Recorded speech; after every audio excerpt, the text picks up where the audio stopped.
Hello guys, आप लोग कैसे हैं। मैं मोहम्मद मिकाइल अंसारी और आप लोगों का मेरे इस यूट्यूब चैनल स्टडी मित्र मिकाइल में वेलकम है। तो दोस्तों, आज का हमारा टॉपिक है फ्रेज, और फ्रेज को एक सेंटेंस के हेल्प से समझना। दोस्तों, जैसा कि आप लोगों ने थंबनेल में भी देख रहे हैं कि एक सेंटेंस के हेल्प से हम लोग फ्रेज को समझेंगे, क्योंकि फ्रेज और टाइप्स ऑफ फ्रेज हम लोगों ने देख लिया है बहुत डिटेल में। अब दोस्तों, सिर्फ और सिर्फ एक सेंटेंस से हम लोग फ्रेज को समझने की कोशिश करेंगे। तो दोस्तों, हमारा टॉपिक क्या है? फ्रेज। और दोस्तों, वो सेंटेंस क्या है? सबसे पहले सेंटेंस लिखते हैं और उसी के हेल्प से हम लोग दोस्तों फ्रेज को क्लियर करेंगे। My friend Rahul is eating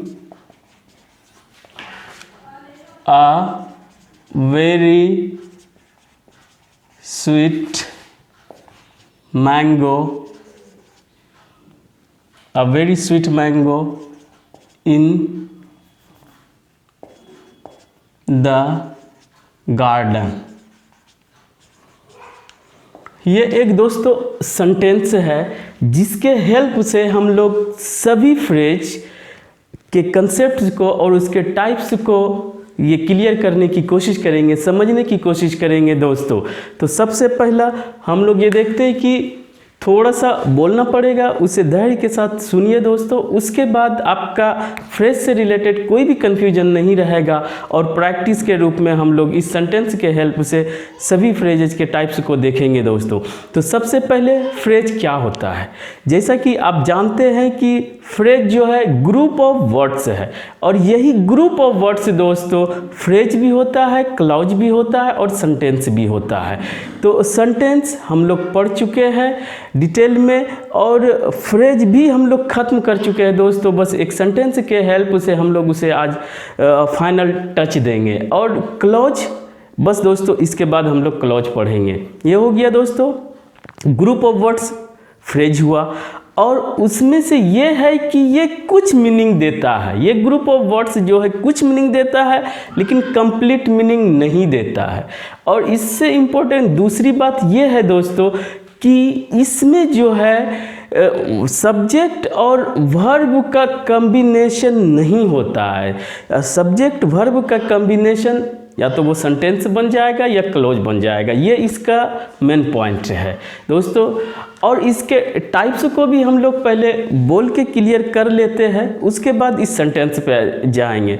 तो इसके जो टाइप्स होते हैं दोस्तों, सबसे पहले लिखते हैं अब फ्रेज ग्रुप ऑफ वर्ड्स, जो कि कुछ मीनिंग रखता है, कंप्लीट मीनिंग नहीं रखता, और इसमें सब्जेक्ट और वर्ब का कॉम्बिनेशन नहीं होता है। तीन बातें इससे रिलेटेड। और अब देखते हैं दोस्तों टाइप्स। पहले देख लेते हैं शॉर्ट में टाइप्स ऑफ फ्रेजेज। अगर इसके टाइप्स की बात करते हैं दोस्तों, तो पहला होता है, ये रेड से नहीं ब्लू से लिखते हैं, पहला होता है नाउन फ्रेज। दूसरा होता है दोस्तों एडजेक्टिव फ्रेज। तीसरा है दोस्तों वर्ब फ्रेज। चौथा है दोस्तों वर्ब फ्रेज। और पांचवा है दोस्तों प्रेपोजिशनल फ्रेज। इस तरह से 5 टाइप्स होते हैं। इसके अलावा भी टाइप्स में बताया जाता है, लेकिन वो ज़रूरी नहीं है, क्योंकि जितने भी टाइप्स हैं वो इस तीनों टाइप्स में ही इंक्लूड हो जाता है दोस्तों। इसीलिए ये सब हल्का है, इसे समझ लें। और यही सब जो है आपको 3 जो कि वेरी इंपॉर्टेंट है, और यही आपको सीखना समझना, और हम इसी को पढ़ाए भी हैं दोस्तों। तो सबसे पहले आप यहाँ पर ये देख सकते हैं दोस्तों कि जो भी फ्रेज का टाइप्स में नाम है वो किसी न किसी पार्ट्स ऑफ स्पीच का नाम है। अगर इतना में आप समझ, जैसे noun phrase, adjective phrase, adverb phrase, verb phrase, prepositional phrase. तो पहला जो है ये आप इतना से समझ सकते हैं, ये क्या हुआ, ये फ्रेज है, ग्रुप ऑफ वर्ड्स है। और नाउन क्या हुआ, आप जानते हैं कि ये पार्ट्स ऑफ स्पीच है। और नाउन का फंक्शन क्या है वो भी जानते हैं। तो ये एक क्या हुआ, अगर इसका शॉर्ट डिफिनेशन देते हैं तो ये फ्रेजेज, यानी कि हम लोग शॉर्ट में कर देते हैं, it functions as a noun. ये सिंपल दोस्तों कि ये एक फ्रेज है और ये नाउन के तरह काम करेगा तो वो नाउन फ्रेज होगा। यानी कि अगर एक वर्ड है और वो नाउन का काम करेगा तो वो सिर्फ नाउन कहलाएगा। लेकिन एक से ज़्यादा वर्ड्स है और वो नाउन के तरह काम करता है, नाउन का फंक्शन करता है या नाउन के तरह वर्क करता है, तो वो दोस्तों वो वहाँ पर नाउन फ्रेज हो जाएगा। सिंपल। दूसरा, अब दूसरा भी उसी तरह से दोस्तों कि जब वो एडजेक्टिव फ्रेज है जो एडजेक्टिव के तरह काम करेगा, it functions as an adjective. और ये सब दोस्तों कहाँ होगा, ये पहले से अंडरस्टूड है, या आप लिख सकते हैं इन अ सेंटेंस। ये दोस्तों ठीक है। इसी तरह से एडवर्ब, एडवर्ब में भी वही, अब तो आप समझ गए होंगे और पहले से भी अगर जान रहे होंगे, it functions as an adverb. दोस्तों ये वर्ब भी सेम है, इट फंक्शन नहीं दोस्तों, फंक्शंस सब में होगा, functions functions functions as a verb. ये यहाँ पे फंक्शन लिखा गया था, लेकिन दोस्तों ईडी नहीं होगा, ये करता है, यानी कि ये काम करता है, ये पास्ट इंडेफिनिट में ही लेके चला जाता है, इसीलिए ये एस लगेगा दोस्तों। ईट के साथ किसी भी वर्ब में एस या ईएस जुड़ता है, वो समझ रहे हैं थोड़ा सा, ठीक है दोस्तों। ये तो है कि सभी चारों जो है उसके तरह बिहेव करेगा और ग्रुप ऑफ वर्ड्स होगा तो वो उस फ्रेज का उसके साथ जोड़ देंगे, noun phrase, adjective phrase, adverb phrase, verb phrase. लेकिन प्रेपोजिशनल फ्रेज में दोस्तों थोड़ा सा ये हो जाता है कि ये फंक्शन करता है, it functions as an adjective or an adverb। जो कि दोस्तों ये प्रेपोजिशनल फ्रेज जो है ये या तो एडजेक्टिव फ्रेज का काम करेगा या एडवर्ब फ्रेज का काम करेगा, तो ये दोनों इसी में आ जाता है। और वर्ब सिंपल है इसीलिए अलग से नहीं पढ़ा जाता है। यहाँ पर दोस्तों हम लोग तीनों पढ़े हैं। अब आइए हम लोग इस सेंटेंस को एक्सप्लेन करते हैं और समझते हैं कि इसमें कौन सा कहाँ पर फ्रेज यूज हुआ है दोस्तों, ठीक है। अगर ये टाइप समझ गए तो अब हम लोग सेंटेंस पे चलते हैं। सेंटेंस में सबसे पहली बात अगर हम लोग देखेंगे तो लगेगा कि ये तो सब वर्ड इंडिविजुअल, ये कोई ना कोई पार्ट्स ऑफ स्पीच है दोस्तों, इसमें कोई भी कंफ्यूजन नहीं है। लेकिन ये एक ग्रुप ऑफ वर्ड्स मिलके जो नाउन का काम करेगा तो नाउन फ्रेज होगा, और जो भी एडजेक्टिव का काम करेगा एडजेक्टिव फ्रेज होगा, इसी तरह से और होगा दोस्तों। तो यहाँ पर हम लोग चलते हैं। तो इसमें सबसे पहली बात, अगर आपको फ्रेज को खोजना है, आइडेंटिफाई करना है किसी भी सेंटेंस में, तो मेरे एक्सपीरियंस के अकॉर्डिंग उसमें दोस्तों सबसे पहले आप वर्ब पे जाएं, वर्ब को खोजें, उसके बाद आप उसके कैरेक्टरिस्टिक के अकॉर्डिंग आप सेपरेट कर पाएंगे। तो सबसे पहले अगर हम लोग वर्ब पे जाते हैं दोस्तों, तो यहाँ पर ईजेमर आप जानते हैं कि वर्ब है, और दोस्तों इट मीन्स खाना, ईटिंग मीन्स कोई भी कंटिन्यूअस प्रोसेस होता है तब वर्ब में आईएनजी लगाया जाता है दोस्तों। तो ये भी वर्ब है, ये दोनों मिलके क्या हुआ दोस्तों, ये भी वर्ब है, ये भी वर्ब है। और अब यहाँ पर दो वर्ब है, अगर सिर्फ इज रहता तो ये मेन वर्ब होता है, लेकिन ये एक मेन वर्ब है, एक्शन वर्ब है। और वर्ब आप जानते हैं दोस्तों, एक्शन हो, पोजीशन हो या स्टेट ऑफ बीइंग बताता, यानी स्टेटिव हो। तो यहाँ पर जब एक्शन वर्ब आ जाता है तो उसके टाइम या टेंस को बताने के लिए उसके हेल्पिंग वर्ब की आवश्यकता पड़ती है, और इज यही कर रहा है दोस्तों। यहाँ पर इसके हेल्पिंग के लिए ये कंटिन्यूअस प्रोसेस है और ये प्रेजेंट टाइम में हो रहा है। तो इतना समझ गए दोस्तों। ये टेंस में भी क्लियर करेंगे। टेंस में वर्ब ही पढ़ते हैं दोस्तों, वर्ब का ही फॉर्मेट पढ़ते हैं। तो अगर एक वर्ब रहता तो सिर्फ हम लोग इसे बोलते, वर्ब ही बोलते।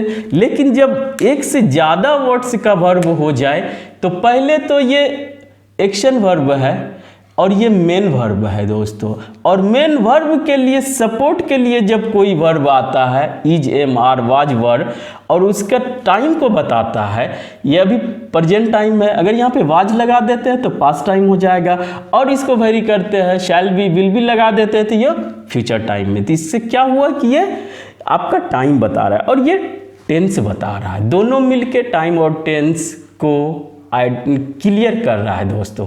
तो यहाँ पर ये हेल्पिंग वर्ब हुआ, और दोनों मिलके चूंकि एक से ज़्यादा है तो यहाँ पर दोस्तों ये वर्ब ना कहला के ये क्या हो गया, एक मेरा वर्ब फ्रेज हो गया, वर्ब फ्रेज।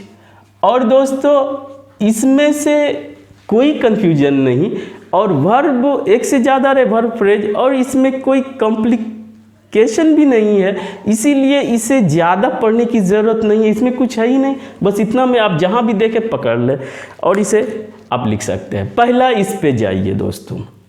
दूसरा, आप जानते हैं कि ये वर्ब के पहले जनरली सब्जेक्ट होता है, और सब्जेक्ट कौन बनता है, या तो नाउन बनेगा या प्रोनाउन बनेगा या नाउन के जैसा, नाउन इक्विवेलेंट। तो दोस्तों अगर यहाँ पे एक कंफ्यूजन की वो ये प्रोनाउन फ्रेज क्यों नहीं हुआ, क्योंकि दोस्तों ये एक वर्ड होता है, सभी फ्रेज यानी कि नाउन फ्रेज को ये सिर्फ एक वर्ड रिप्लेस कर सकता है, उसका सब्स्टिट्यूट है, इसीलिए उस एक वर्ड का वो फ्रेज हो नहीं सकता है दोस्तों। तो यहाँ पर क्या है, इसके पहले सब्जेक्ट होता है, और ये सब्जेक्ट दोस्तों कौन बनता है, नाउन। और यहाँ पर नाउन दिख भी रहा है, ये दोस्तों नाउन। और नाउन के पहले जो आता है वो उसका मॉडिफायर होता है दोस्तों। और ये भी हम बोले हैं पहले कि नाउन के पहले नाउन भी आके उसको मॉडिफाई यानी उसके बारे में कुछ बताता हो, वो नाउन मॉडिफायर कहलाता है। वहाँ पर वो नाउन तो है लेकिन एज एडजेक्टिव नाउन मॉडिफायर काम कर रहा है दोस्तों। और यहाँ सिर्फ राहुल रहता तब तो एक नाउन होता है, लेकिन और स्पेसिफाई कर दिए ये डिटर्मिनर, ये नाउन मॉडिफायर, ये तो नाउन है ही है, तीनों मिलके दोस्तों ये सब्जेक्ट का काम करता है। और सब्जेक्ट के आइडेंटिफाई के लिए हम लोग क्या करते हैं, वहाँ पर हम लोग व्हाट से क्वेश्चन करते हैं या हु से क्वेश्चन करते हैं। अगर पर्सन रहे तो हम लोग हु से क्वेश्चन करते हैं। तो यहाँ हु लगाइए, हु इज ईटिंग, तो यहाँ पर आंसर दे रहा है माय फ्रेंड राहुल। तो दोस्तों इस तरह से अगर सब्जेक्ट का काम करता है तो वो हमारा एक वर्ड हुआ तो नाउन होता है। अगर एक वर्ड से ज़्यादा वर्ड्स होता है, एक वर्ड से ज़्यादा वर्ड्स होते हैं तो वहाँ पर दोस्तों ये नाउन फ्रेज होगा और ये सब्जेक्ट का काम करेगा। और आप जानते हैं कि नाउन सब्जेक्ट का भी काम करता है और नाउन ऑब्जेक्ट का भी काम करता है। वो और ऑब्जेक्ट दो का होता है दोस्तों, वर्ब का भी ऑब्जेक्ट होता है और प्रीपोजिशन का ऑब्जेक्ट होता है, इसके अलावा किसी का ऑब्जेक्ट नहीं होता है। तो यहाँ पर दोस्तों हम लोगों ने वर्ब फ्रेज निकाल लिया और नाउन फ्रेज। अब दोस्तों वर्ब के बाद चलेंगे कि हम लोगों को क्या मिलता है। अगर ये एक यहाँ से देखेंगे कि अगर ऑब्जेक्ट होगा कि नहीं होगा, इसके टेस्ट के लिए दोस्तों ऑब्जेक्ट के जगह पे हम लोग व्हाट लगाएंगे या हुम लगाएंगे। अगर पर्सन है तो हुम और थिंग है तो व्हाट। यहाँ पर दोस्तों यहाँ तक चलेंगे तो देखेंगे कि मैंगो हमारे पास एक ये है, थिंग है, तो वहाँ पे लगाएंगे my friend Rahul is eating what, तो उसका जवाब आता है हमारे पास मैंगो। तो यहाँ पर जो मैंगो जवाब आया व्हाट का, तो वो इसका इस वर्ब का ईटिंग का दोस्तों ऑब्जेक्ट होगा। तो ये नाउन हुआ। ये उसके बाद स्वीट, स्वीट दोस्तों ये एडजेक्टिव हुआ।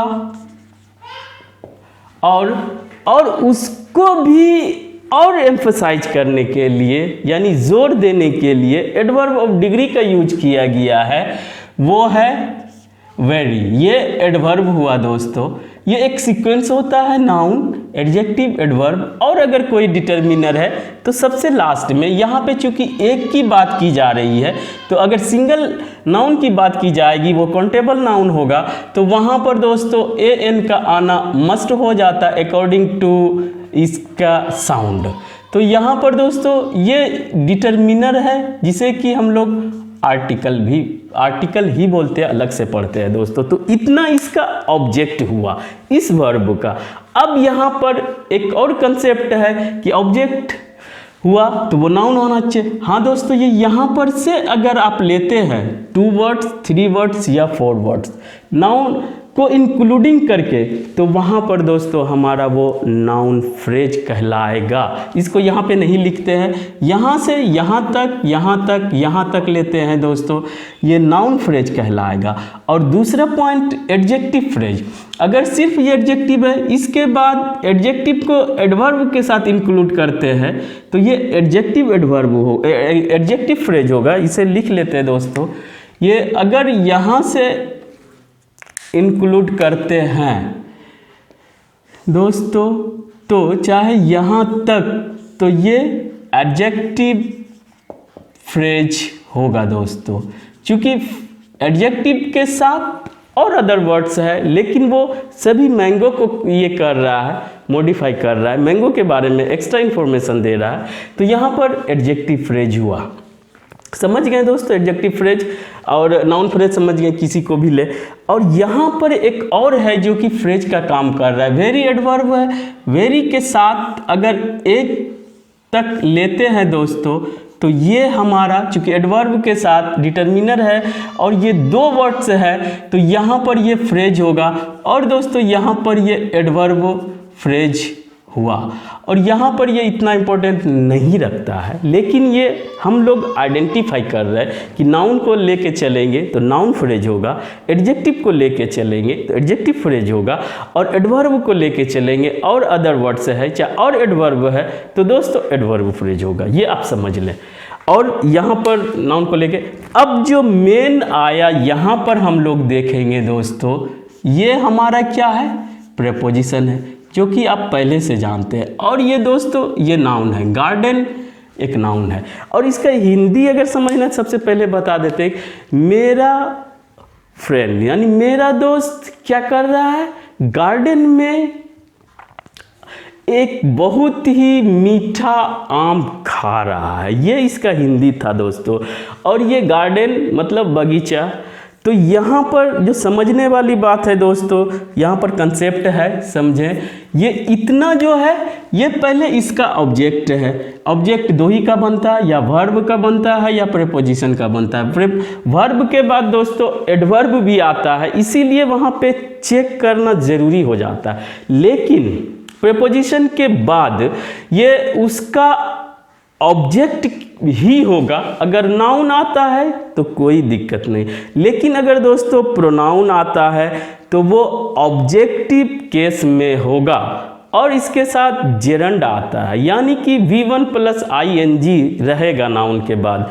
और दोस्तों प्रेपोजिशन लगा के ही हम लोग सेंटेंस को जितना चाहे बढ़ाते हैं उसके। तो ये इतना मिलके क्या हुआ दोस्तों, प्रेपोजिशन के साथ कोई भी नाउन या प्रोनाउन यानी उसका ऑब्जेक्ट आएगा, ये इस एक प्रेपोजिशनल फ्रेज होगा दोस्तों। लेकिन इसमें एक जो मेन बात है वो, जैसा कि हम पहले बताएं, इसमें जो एक समझने वाली बात है वो ये है दोस्तों कि ये कभी भी प्रेपोजिशन का काम नहीं करता। इसीलिए ये प्रेपोजिशनल फ्रेज होते हुए और इसमें प्रेपोजिशन होते हुए भी, और इसमें ना तो एडजेक्टिव है ना एडवर्ब है, ये यहाँ पर एडवर्ब फ्रेज का काम कर रहा है। इसीलिए प्रेपोजिशनल फ्रेज को अलग से पढ़ने की कोई ज़रूरत नहीं होती है। तो कैसे कर रहा है, अगर यहाँ पर एडवर्ब में हम लोग देखें या एडवर्ब फ्रेज में कि अगर वहाँ पर हम लोग हाउ, वाई, व्हेन, वेयर लगा के अगर क्वेश्चन करते हैं और उसका आंसर हमको मिल जाता है तो वो एडवर्ब होता है, एडवर्ब के तरह काम करता है। तो वो वहाँ पर दोस्तों एडवर्ब फ्रेज हुआ, यानी कि वो एडवर्ब फ्रेज हुआ। अब यहाँ से देखते हैं, my friend Rahul is eating, ये वाट तो हो गया मैंगो, और वेयर, ये वाट का आंसर दिया तो ऑब्जेक्ट हो गया। ये वेयर का आंसर दिया, कहाँ खा रहा है। तो अगर ये वेयर का आंसर देता है इन द गार्डन, आप बोलते हैं इन द गार्डन, गार्डन में खा रहा है, जगह बता रहा है, तो वो एक एडवर्ब का काम करता है। चूंकि एक टाइप है एडवर्ब का, वो हुआ दोस्तों वेयर। तो ये क्या काम करता है, ये एडवर्ब फ्रेज का काम करता है दोस्तों। और ये प्रेपोजिशनल फ्रेज एडजेक्टिव का भी काम करता है। तो या तो ये एडवर्ब का काम करेगा या एडजेक्टिव का काम करेगा। इसीलिए प्रेपोजिशनल फ्रेज का अपना कोई कैरेक्टरिस्टिक नहीं होता है, वो प्रेपोजिशन के साथ आता है, प्रेपोजिशन के साथ ऑब्जेक्ट आता है। वो या तो अगर वर्ब को क्वालिफाई कर रहा है, वर्ब के बारे में एडिशनल इंफॉर्मेशन दे रहा है कि ये एक्शन कहाँ हो रहा है, तो ये एडवर्ब फ्रेज होगा। और अगर दोस्तों इसमें से आप एडजेक्टिव फ्रेज को भी क्लियर कर सकते हैं कि यहाँ पे पहले नहीं लिखे, बड़ा भी हो जाता, कन्फ्यूजन भी हो जाता। तो यहाँ पर दोस्तों अगर इसको और एनालिसिस करते हैं और बढ़ाते हैं, my friend Rahul in the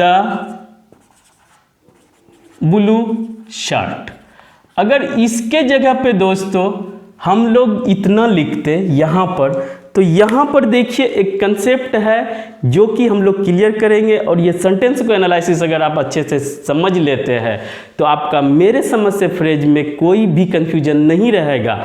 और दोस्तों जो भी एक और इसका जो टाइप्स है, जैसे कि इन्फिनिटिव जेरंड, पार्टिसिपल जेरंड या इन्फिनिटिव फ्रेज, पार्टिसिपल फ्रेज या जेरंड फ्रेज, वो इसको आपको पढ़ने की ज़रूरत नहीं है, क्योंकि ये सब नाउन फ्रेज, एडजेक्टिव फ्रेज और एडवर्ब फ्रेज में ही आ जाता है दोस्तों। तो यहाँ पर देखें माय फ्रेंड, इतना तो आप समझ गए हैं दोस्तों। और यहाँ पर इन, ये क्या है, प्रेपोजिशन है। और इसके साथ दोस्तों ये नाउन, ये भी नाउन एक फ्रेज हुआ, चूँकि ये इसके साथ 3 वर्ड्स है, 3 वर्ड्स है। तो यहाँ पर ये क्या हुआ, ये सबसे पहले कि दोस्तों प्रेपोजिशन के साथ अगर इसको इंक्लूड करते हैं तो ये प्रेपोजिशनल फ्रेज हुआ। उसके बाद दोस्तों ये काम किसका कर रहा है, ये प्रेपोजिशनल फ्रेज अपना वर्क नहीं करता है, तो ये एक्स्ट्रा इंफॉर्मेशन किसके बारे में दे रहा है, इस राहुल के बारे में। यानी कि ये राहुल के ही बारे में इधर भी एक्स्ट्रा इंफॉर्मेशन दे रहा है, इधर भी एक्स्ट्रा इंफॉर्मेशन दे रहा है। तो ये दोस्तों अगर एक्स्ट्रा इंफॉर्मेशन किसी नाउन या प्रोनाउन के बारे में देता है और वो फ्रेज हो, तो वो दोस्तों एडजेक्टिव फ्रेज कहलाएगा। और यही एडजेक्टिव फ्रेज होगा दोस्तों। ये इसमें कोई कंफ्यूजन नहीं, अब फ्रेज से रिलेटेड कोई भी कंफ्यूजन नहीं बचा दोस्तों। और हम यहाँ पर टोटल को ले लेते हैं, जैसे कि यहाँ पर इतना लिए थे, यहाँ पर इंक्लूडिंग नाउन लेते हैं। और जो भी प्रेपोजिशन के साथ आता है दोस्तों सबको इंक्लूड करते हैं। तो ये हमारा नाउन के साथ लिए हैं, तो ओवरऑल नाउन फ्रेज हुआ। इस तरह से दोस्तों फ्रेज हम लोगों ने बहुत अच्छे से पढ़ा, समझा और सीखा। और दोस्तों अब हमारा अगला टॉपिक है जो कि एक छोटा सा पहले है कि हम लोग यहाँ पर फ्रेजल वर्ब के कन्फ्यूजन को दूर करेंगे। चूँकि वो वर्ड मीनिंग से रिलेटेड है, उसको ख़त्म तो नहीं किया जा सकता है, लेकिन उसके कंसेप्ट्स को और इसके साथ जो कन्फ्यूजन आ सकता है फ्रेज के साथ, वर्बल फ्रेज, उसको दूर करेंगे। उसके बाद दोस्तों हम लोग क्लॉज पढ़ेंगे। उसके बाद हमारा सभी बेसिक्स ख़त्म हो जाएगा और हम लोग टेंस शुरू करेंगे दोस्तों। और आज बस इतना ही दोस्तों। अगर ये वीडियो आपको अच्छा लगा हो और आप इससे कुछ सीखे हो तो प्लीज़ इसे लाइक करें, सब्सक्राइब करें और अपनों दोस्तों के बीच शेयर ज़रूर करें दोस्तों। Thanks for watching.